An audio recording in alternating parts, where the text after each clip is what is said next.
Baik, bismillahirrahmanirrahim. Assalamualaikum warahmatullahi wabarakatuh. Selamat malam rekan-rekan semuanya. Mohon maaf tadi menunggu ya. Untuk berikutnya kami akan menyampaikan terkait dengan perkembangan penanganan perkara dugaan tindak pidana korupsi pada proyek multi-years peningkatan jalan lingkar Pulau Bengkalis tahun 2013-2015, di mana hari ini kami melakukan penahanan terhadap 3 orang tersangka. Hadir malam hari ini Pak Deputi Penindakan, nanti akan dibacakan poin dari perkembangan perkara dimaksud, dan setelahnya kami beri kesempatan bertanya untuk perkara ini saja ya. Setelah itu karena nanti selesai semuanya terkait dengan perkara Bengkalis ini, kita lanjutkan untuk kompres berikutnya terkait dengan pengumuman penetapan tersangka dugaan korupsi di Banjarnegara. Kami silakan Pak Deputi untuk membacakan terkait dengan perkembangan perkara dimaksud.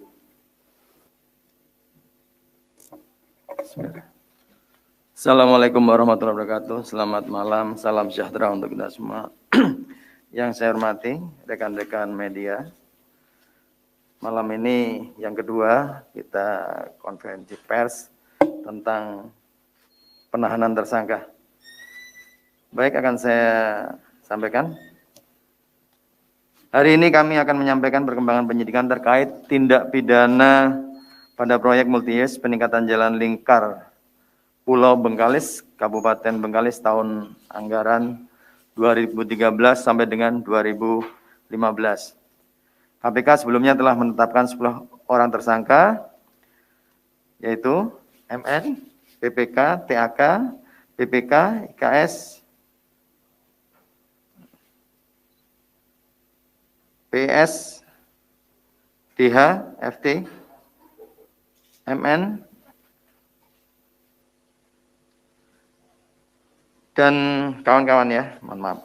Atas perbuatan para tersangka disangkakan melanggar pasal 2 ayat 1 atau pasal 3 Undang-Undang Republik Indonesia nomor 31 tahun 99 tentang pemberantasan tindak pidana korupsi sebagaimana telah diubah dengan Undang-Undang nomor 20 tahun 2001 tentang perubahan atas Undang-Undang Republik Indonesia nomor 31 tahun 99 tentang pemberantasan tindak pidana korupsi junto pasal 55 ayat 1 ke 1 KUH pidana.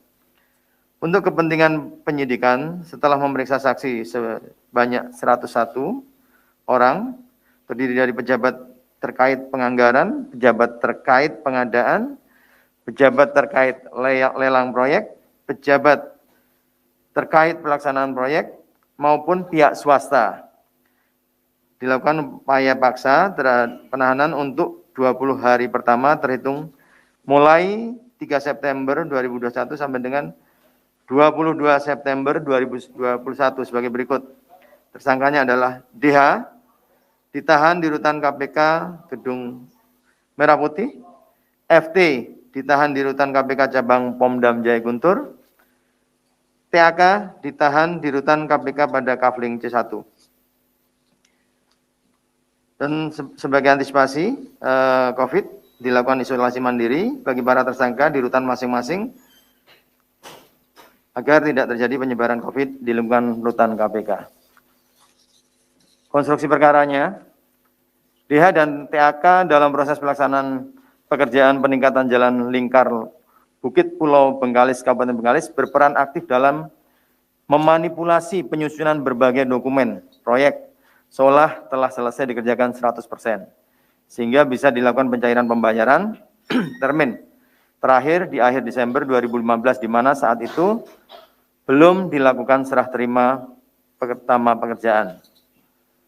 FT yang merupakan salah satu staf PT Wika turut memfasilitasi pertemuan antara MN selaku PPK dengan pihak-pihak internal PT Wika, diantaranya terkait dugaan pemberian sejumlah uang terhadap MN. Dalam pelaksanaan pekerjaan, FT juga selalu berkoordinasi dengan DH mengenai dugaan pengkondisian pelaksanaan proyek peningkatan jalan lingkar Bukit Batu, Siak Kecil. Akibat perbuatan para tersangka diduga mengakibatkan kerugian keuangan negara sejumlah 129 miliar dari nilai proyek sebesar 359 miliar. Demikian yang perlu saya sampaikan. Mungkin kalau ada pertanyaan, silakan. Terima kasih. Baik, terima kasih Pak Deputi yang telah membacakan perkembangan perkara dimaksud. Terkait dengan khusus perkara ini, ada yang mau ditanyakan? Silakan Mas Mario. Ya, terkait kasus ini terima kasih.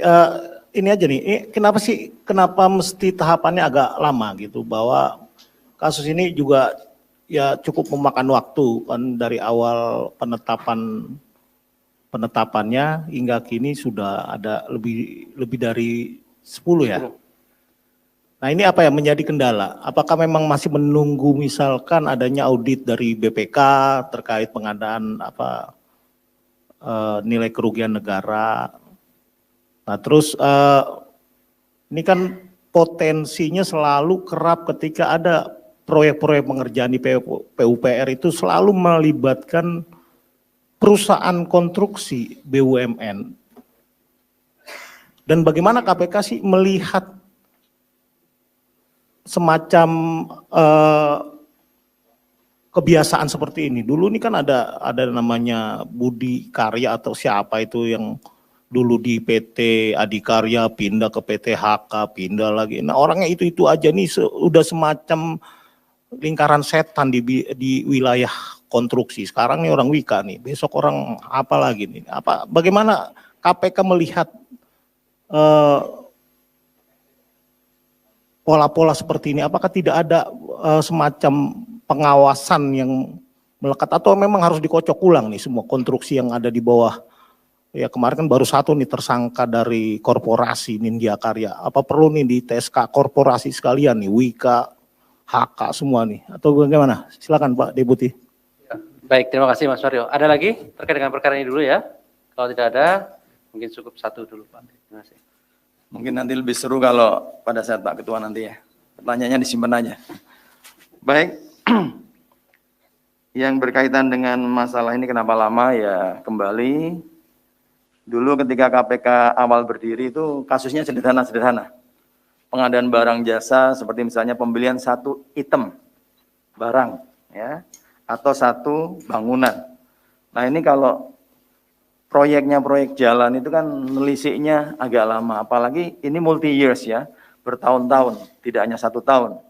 Kemudian ada beberapa pecahan proyeknya. Ya jelas ini akan memakan waktu lama, dan kita tahu juga lokasinya di luar Jakarta. Ya. Rekan-rekan kita yang beriksa Cina bolak-balik, ya saya kembali lagi mungkin kalau mengatakan menyalahkan COVID tidak juga, tapi apapun ceritanya tetap itu ada kendala waktu.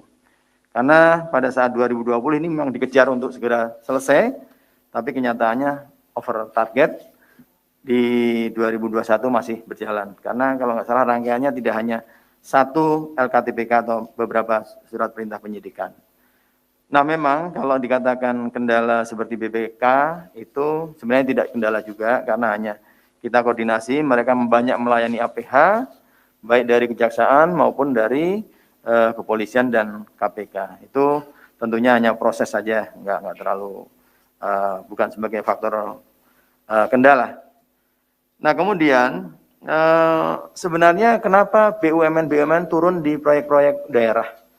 Kalau seingat saya bahwa tujuannya sangat baik. Jadi kemampuan skill yang dari pusat ya dengan karya-karya nasional itu kan kemampuannya bagus. Ketika dia KSO dengan perusahaan lokal itu akan menularkan teknologi-teknologi. Hanya saja kita tidak bisa menyalahkan korporasinya untuk saat ini ya. Kita salahkan oknum-oknumnya. Karena kita tahu beberapa infrastruktur yang dibangun oleh karya-karya ya kita bisa melihat sendiri. Jalan tol ada di mana-mana, ya, kemudian jalan-jalan juga sudah mulai masuk daerah-daerah yang dulu tidak masuk. Artinya apa? Andai kata ini dilakukan menurut aturannya yang benar, tidak ada kecurangan-kecurangan, ini adalah suatu alih transfer teknologi kepada daerah. Karena kita tahu di atas 100 miliar pasti akan ada karya-karya yang akan sebagai main kontraktor. Itu tujuannya.